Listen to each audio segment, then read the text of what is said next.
ஒரு சின்ன டவுட்டு. என்ன கேட்ட? இந்த மேரேஜ் ஸ்டேஜ்ல இருக்கவங்களும் சரி, இல்லை இதை பத்தி தெரிஞ்சவங்களும் கொஞ்சம் பதில் சொல்லுங்களேன். அதாவது ஒரு கட்டத்துல பொண்ணுங்களை அடிமையா வச்சிருந்தாங்க, தட்ஸ் ஃபைன், நாட் ஃபைன். ஐ மீன் அப்படி ஒன்று இருந்தது. அதுக்கப்புறம் ஈக்குவாலிட்டி தானே பேசிட்டு வந்தாங்க. அதுக்கு தானே நிறைய பேர் ஆர்ப்பாட்டம் பண்ணி போராட்டம் பண்ணி இந்த ஈக்குவாலிட்டிக்கு தானே இன்னும் கொண்டு வந்துகிட்டு இருக்கோம். எப்போ வந்துட்டு திடீர்னு இந்த கேப்ல, அதாவது இப்படி ஒரு எவல்யூஷன் நடந்துட்டு இருக்க கேப்ல எங்கேயோ பொண்ணுங்களுக்கு டிமாண்ட் ஏறிடுச்சு. அதாவது இப்பெல்லாம் மாப்பிள்ளைங்க நிறைய இருக்காங்க, பொண்ணுங்க பாப்புலேஷன் தான் ஹெவியா இருக்கே.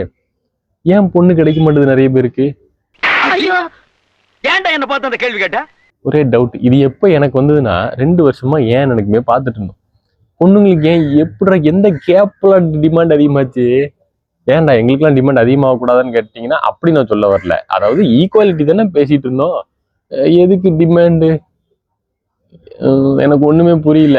நான் என் மண்டையில 1000 இருக்கு, ஆனா அதெல்லாம் சொன்னா கான்ஃபிளிக்ஸ் பெருசாயிரும். நீங்களே சொல்லுங்க கமெண்ட் செக்ஷன்ல, ஏன் பொண்ணுங்களுக்கு வந்துட்டு டிமாண்ட் அதிகமாயிருச்சு, எந்த கேப்ல நடந்தது அப்படிங்கிற கமெண்ட் செக்ஷன்ல கமெண்ட் பண்ணுங்க, தெரிஞ்சுக்கலாம். இந்த வீடியோ பிடிச்சிருந்தா லைக் பண்ணிட்டு நிறைய பேருக்கு ஷேர் பண்ணிக்கோங்க. கரெக்டான ஆன்சர்ஸ் வருதான்னு பார்க்கலாம். மறக்காம ஃபாலோ பண்ணிக்கோங்க.